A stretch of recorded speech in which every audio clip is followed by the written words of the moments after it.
No, they be loving the way I ride. No, they be loving the way I ride. No, they be loving the way. Pull those balls based on champs. But it's only the first few teams, isn't it? Like the first. The lottery includes, I want to say, the top 13 teams. Okay, so the top 10 the top 12 or 13 teams. We got pick 9, right? So as of right now, the Rockets have the projected number 9 pick, which originates from the Brooklyn Nets and the James Harden deal. Oh, okay.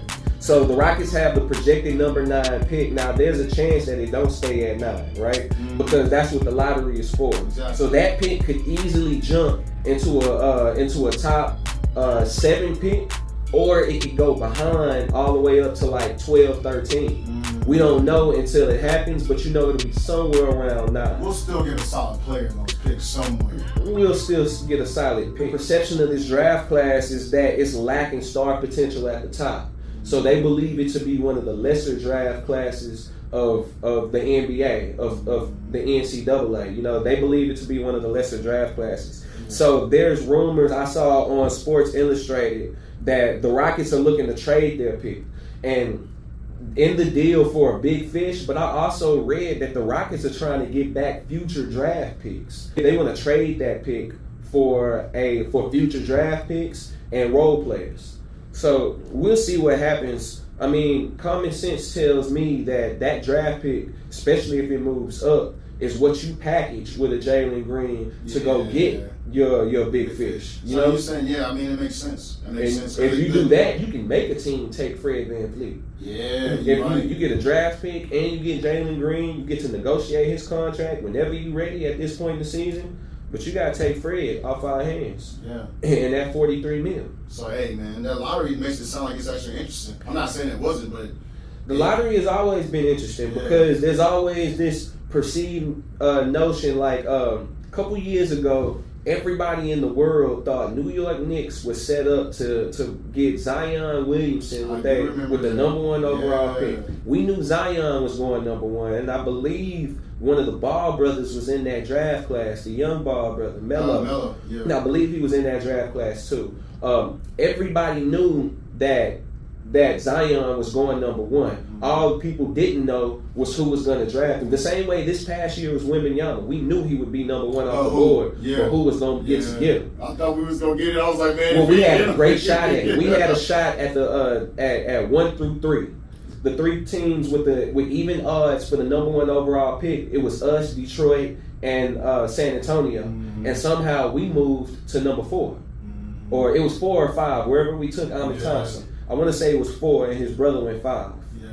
So because Cam Whitmore had that spot in every mock draft, Cam Whitmore was supposed to come off the board at 5, and he dropped to 20 where we took him. We had that. Making it sound like we did a good draft last year. Oh, we did. Yeah. It was a great draft.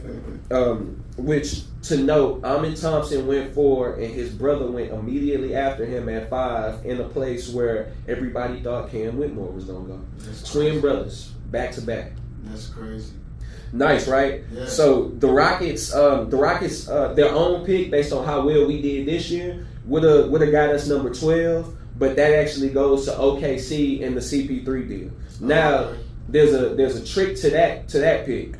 The Rockets get to keep that pick if it goes into the draft, if it goes into the lottery, and it ends up in a top 4 pick, in a top 4 spot. So if they go to the lottery, although the odds are against that it would move up that much, if that 12th pick becomes 1 through 4, then it goes back to us, which would be highly beneficial to us. Yeah. By the way, that draft lottery is being held in Chicago today. Chi-town. Exactly. Chirac. Talking about Chirac. Yeah, if we was able to get a pick, if our pick moved from number 9 to like, let's say 7 or 8, and we got one of these, and we got this pick back, I'm going to say at the worst case scenario at 4, we could move both of those picks without having to move Jalen Green or Şengün.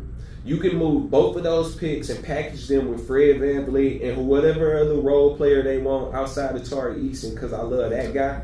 Any other role player they want, and you could keep Jalen Green and Şengün and bring in somebody else.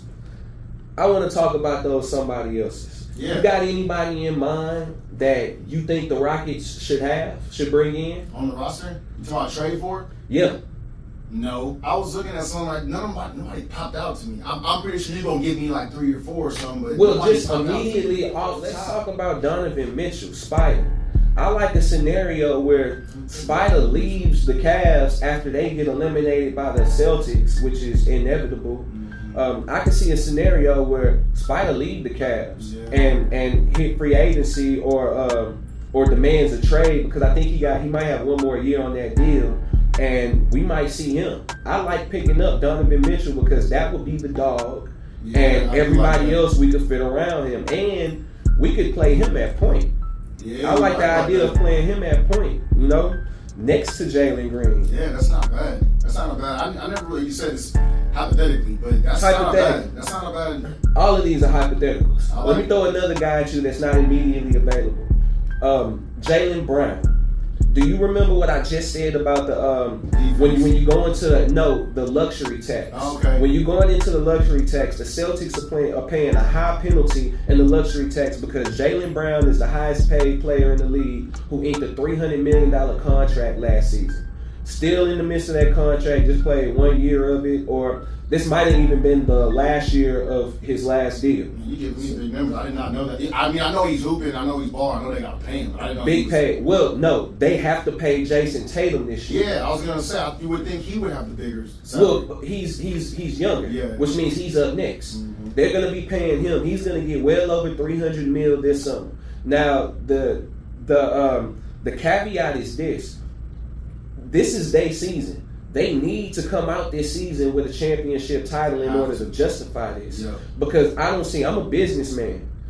I see no scenario where you can justify going into the luxury tax with this team and then even increasing your luxury tax penalty by paying Jason Tatum if you don't win the title this year. Yeah. Now, I can see them likely doing it if they win the title this year. They just paid Drew Holiday. Okay. So I can see that if they win the title, I can see a scenario where they keep it together and they go through another year paying a much higher luxury tax in order to lock down another championship, right?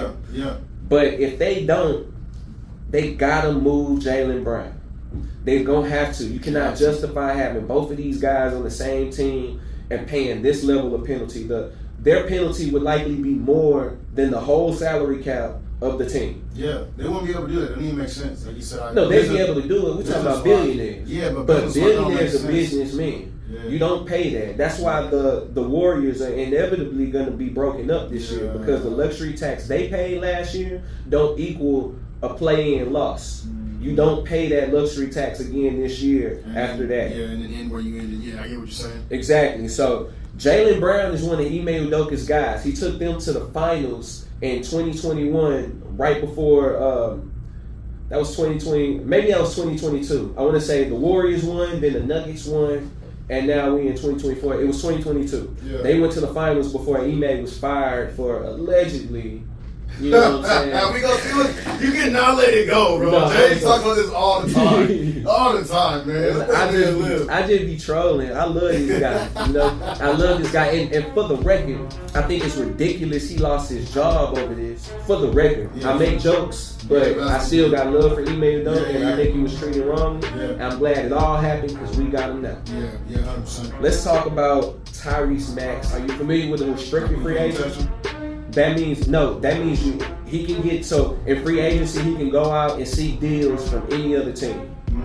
Restricted means that just because he accepts that deal don't mean he can get it. The team that owns his rights, which would be the Philadelphia 76ers, they have a right to match that deal. Whatever he can negotiate, they can match it and have him, and he has to sign that deal with them. I got you. I hope y'all got y'all notes, because Jay's coaching us up right now. We're talking about salary cap. Let's go to school. Come on, man. Let's go to school. So, with that being said, Philadelphia having the rights, what are the chances 0 to 100 that Philadelphia decides whatever he negotiates, they not gonna match it?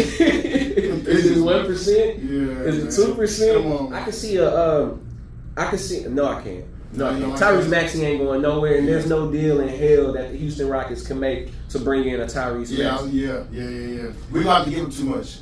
Yeah. Way too much. You would have to give him everything and everybody. And the kitchen sink. And the kitchen sink. Yeah. And the Instagram model that comes with Jalen Green. Hey, Tilla's not doing that, bro. He's trying to bring back the WNBA. He's trying to bring the comments back. Man. I like that. Yeah, I would love cool. that. I would support it too. Yeah, I would support it too, especially how the women's game is doing now. Yeah, man. Let us get us a superstar. Yeah. I'm Comets jersey. Yeah. H-time. Yeah, 100%. Well, I'm with it. man, what Hold you saying? it down. What you saying? Let me throw another name at you. Trae Young.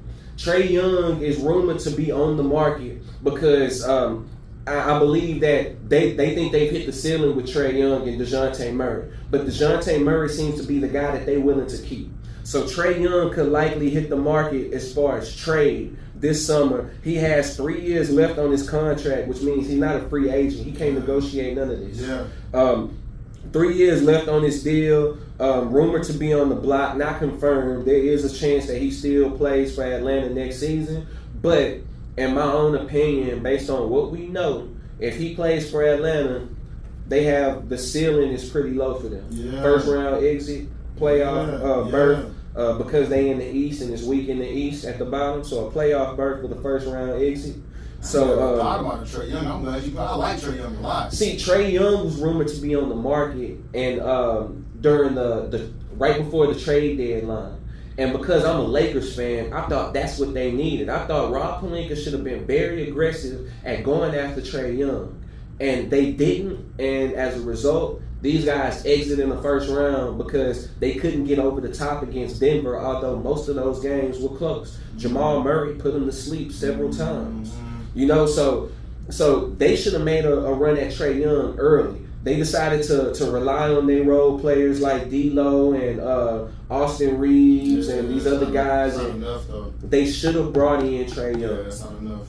I like the idea of bringing Trae Young to Houston. He's already under contract. I did not write the details of his contract here, but he's already under contract for 3 years. Last season, he put up 26, 11, and 3. We're talking about a point guard here. So when I say 26, 11, and 3, 11 is obviously his assist. And 3 would be, exactly, on 43% shooting, which was real good. I was a scared of nurse, but you know. Come on, talk to him, coach. And let me throw another name to you. PG-13. Really? Man, you always go there. Paul George. That's because I like Paul George. I do too. I don't love Paul George. I like Paul George, but I've been adamant that Paul George is a second class dude. As far as not his level of class, obviously. I'm talking about Paul George is a great player with the potential to be the number one guy on any team. Yeah. Minus maybe like Paul George is likely a top 10 player, top 12, 15 at the least, which means he's a number one guy on over half the league.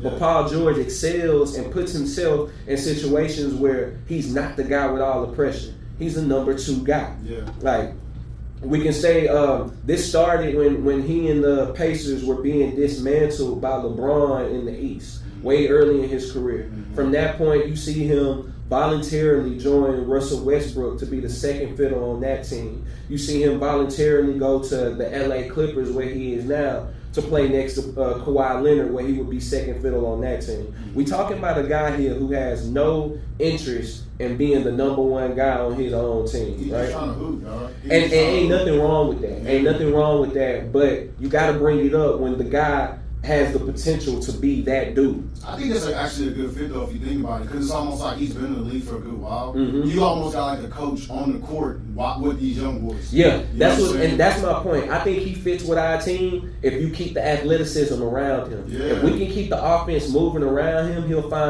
find great shots in the flow of the offense. It's like a Tom Brady or something. I know that's a big push, but it's like he's controlling it. He can make these young boys push. Nah, fam, I can't agree with you. Tom Brady is way too high. I'm saying what I mean. I know what you mean, though. You know, yeah. You said I was like, it's he a can reach. control it. Yeah. The thing is, I don't think he excels at that position because he's a shoot first guy, and I would hate to see him change into a facilitator. I don't really say more of a point guard. I mean more of like a, like a LeBron coaching the team. Give me the clipboard. The on-court you know what I'm coach. saying? Yeah, someone saying, I'm gonna tell you this. If you screen quicker, if you come off that screen fast, I can hit you quicker. I'm gonna tell you this: the best on-court coaches are point guards. Yeah, like right. you bring in, hell, if you need an on-court coach, go get Rajon Rondo. Bring him out of retirement or out of jail. I think he was locked up the last time. He might have been locked up the last time I heard about Rondo. But bring him out of retirement. Go pay his bail. Bring him in. Sit him on the bench. And, you know, pay him a decent amount to be your on-court coach. And Rondo's game was never based on his athleticism like later in his career. Facilitator, bro. Exactly. Facilitator. And he direct traffic when he on the floor. So I think that if you need the on-court coach, go get Rondo and play him a decent, a very low amount of minutes, but you know, help him build coach, have him build culture. So I mean, I guess you've given all of the prospects. What's your pie? Like if you could go, is it Paul George? Or is it me? I'm Trae Young. I like Trae Young. The hypothetical. I like the Trae Young a lot. I'm big on doing whatever it takes to acquire Mikal Bridges. Outside of giving away Şengün or even Jabari Smith Jr., Mikal Bridges ain't a big enough star to give away those two guys, especially considering what Jabari could become. You know, so I hope he's watching his contemporaries. Chet Holmgren is on national TV right now, giving the business to who they playing, Denver.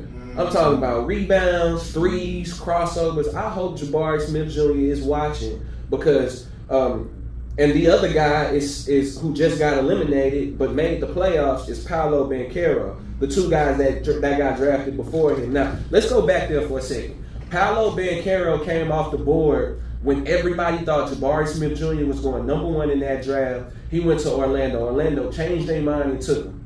Naturally, you would think that OKC is next. If Jabari dropped from one, they finna take him. Nah. They decided not to take him. They had their mindset on Chet Holmgren, who, after this point, you have to believe, when they took him, you have to believe at that point they think he's the best player in the draft. They think that whether Jabari go first or Banchero go first, they got it wrong. Yeah. Because it's Chet. Chet was that guy.